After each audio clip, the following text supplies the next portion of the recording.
Yeah, g'day folks, it's Benno back again for another edition in our production and planning exercise. I think by now from the last session or the earlier session we had looking to use the stocking densities as a trigger, I guess you might say, to promote how we might build or manage our farm, for instance.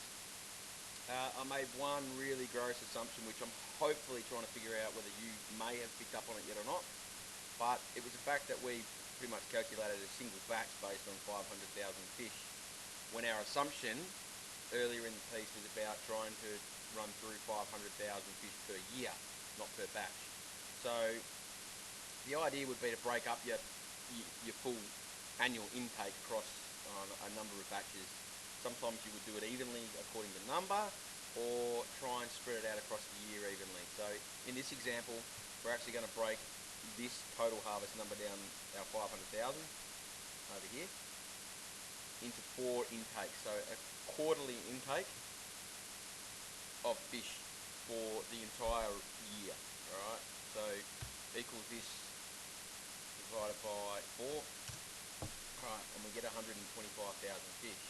Now, if we click back across these formulas in here, you can see that they all sort of link back to this one harvest number. That's the only one that's not got a formula behind it, and that's because it's our final target. So I can use this spreadsheet as a template, planning template, might be a modification template, whatever it might be, simply by chucking in the number here that I just pulled out of the idea to split our full intake across 4 batches, so a quarterly intake.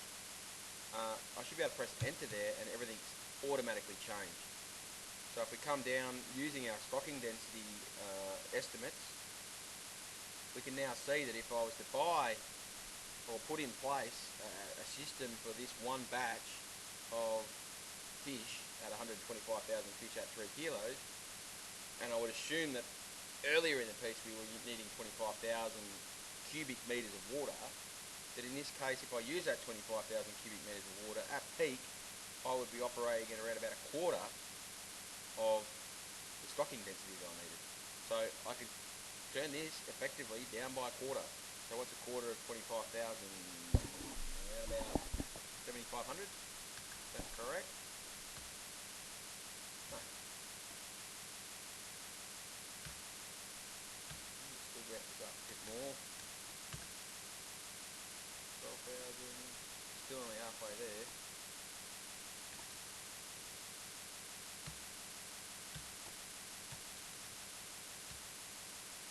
Alright, so I'd probably run with 6,000 in that case. So I've just modified my numbers a little bit, tried to see what my key target stocking density is like.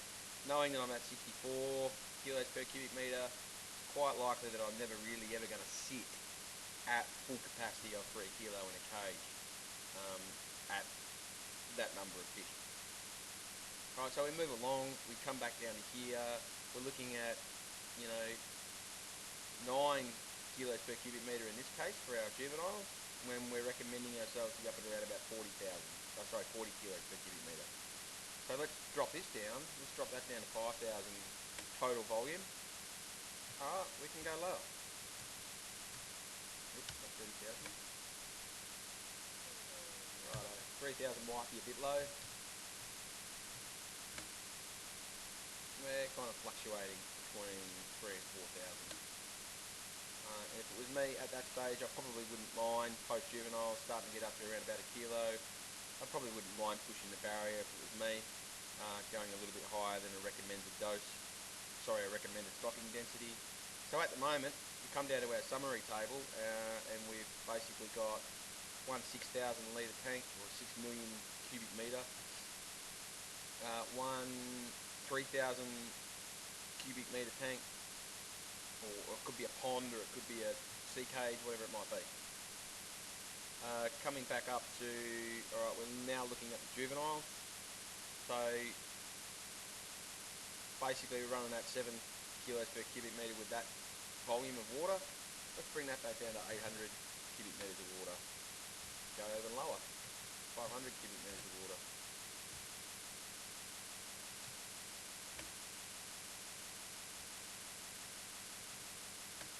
probably more likely to run at 600 by that just quick assessment there. Small fish, better off erring on the side of caution with planning your stocking densities out. A big increase in stocking density might create water quality problems, disease issues, cannibalism issues as well. So better off sort of winding it back a little bit from what we predict. And at the moment we only need one of those at this stage, looking at that. So 600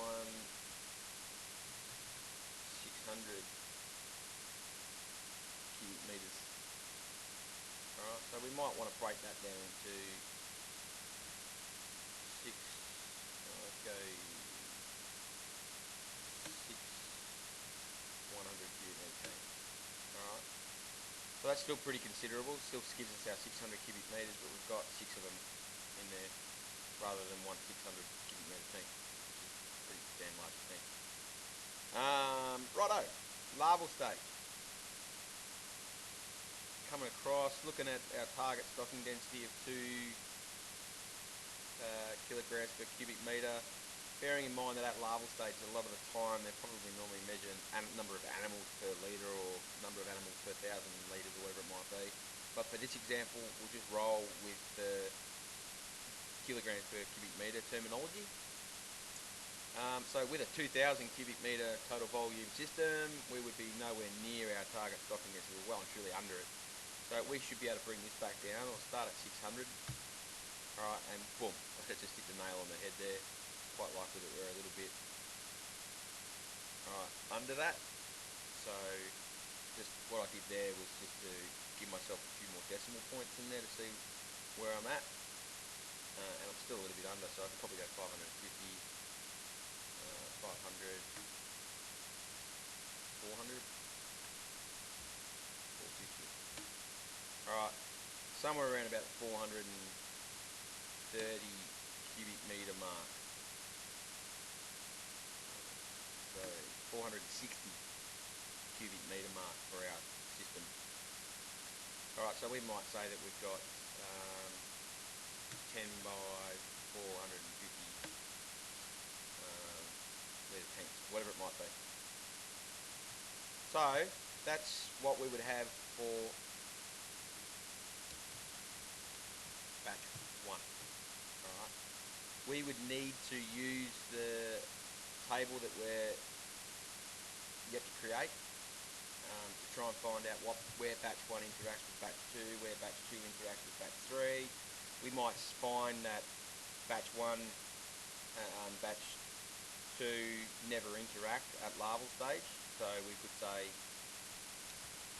batch 2, same deal, go through here, copy, paste that in there. Alright, and it's the same, so we might just black that out, just to say that we don't actually need an additional set of tanks because batch 2 never interacts with batch 1. We might find that batch 2 at the juvenile stage doesn't interact. Right, the chart's going to tell us that. By the time we get to post-juvenile, alright, we start seeing that, alright, there is the possibility that we need a combination of units to achieve an additional 1 by, where are we here? So 1 by 3,000, or 3 million, got there. So 3 million litres of water.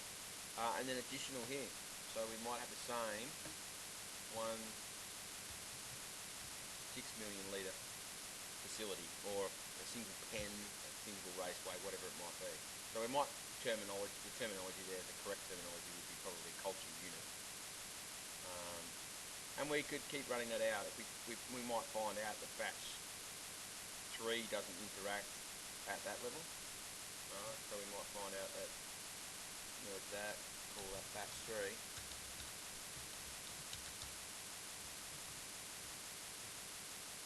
bring these two across this time.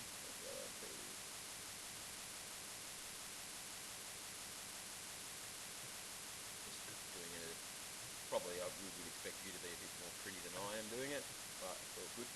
So we might find that for batch 3, we don't have any interaction for any of those, but we need an additional one here to grow that extra crop of fish. So that would say to us, to get batch 1 online, for the first culture cycle, we would need to purchase all this equipment. Right. While we're culturing batch 1, we should hopefully be scheduling the installation of an extra set of equipment.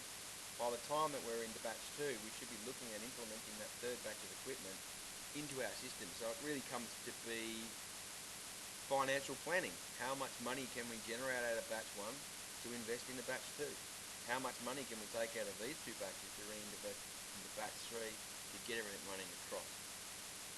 So hopefully, out of these 3 or 4 videos that we've just put together, you've got a bit of an idea at the moment that all this information interacts, and we can start creating a gear purchase register. We can look at, setting up target stocking densities and triggers to move animals from point A to point B to get the best out of their stocking density. And we can start to embed the idea that, righto, we may look at increasing this annual harvest. We might look in 5 years' time of developing to 1,000 tonnes, in which case this module would then be doubled, and then everything down here would be doubled. So it'd be 6,000 here, it'd be 12,000 here. So it really becomes to be the baseline part of the project.